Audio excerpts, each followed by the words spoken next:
good morning. දැන් වෙලාව උදේ 8:00යි. මම හිතුවා රුවන්වැලි සෑයට යන්න ඕනේ කියලා. ඉතින් අපි යාළුවෝ ටික දෙනා එකතු වෙලා රුවන්වැලි සෑයට ගියා.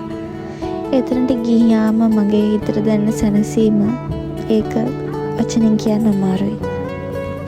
දන්නේම නැතුව පැය ගාණක් සෑයට වෙලා හිටියා. ඊළඟට අපි කුට්ටම් පොකුණටත් ගිහින් ටික වෙලාවක් ඉඳලා දවල්ට කෑම කන්න ගියා.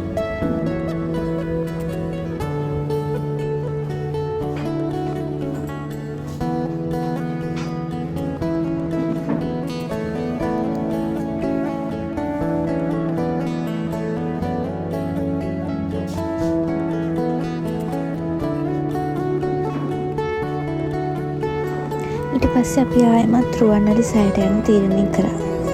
රැට රුවන්වැලි සෑය මාරම ලස්සනයි. අපි පහන් පත්තු කරලා හඳුන් කුරු පූජා කරලා එතනින් පිටත් වුණා.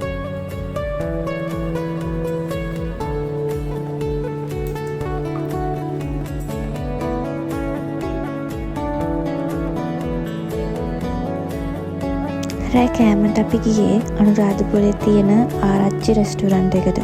එතන මාරම ලස්සනයි. මම මුලින්ම චායි ටී එකක් ගත්තා. ඒක රස කියලා වැඩක් නෑ, සුපිරි. ඊළඟට අපි කන්න කුල්ලක් ගත්තා. කුල්ලක් කිව්වට ඒකේ කෑම ಜಾති ගොඩක් තිබුණා.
ස්ටාෆ් එකෙන් අපිට ෆ්‍රී අයිස්ක්‍රීම් හම්බ වුණා ඩිසර්ට් එක විදිහට.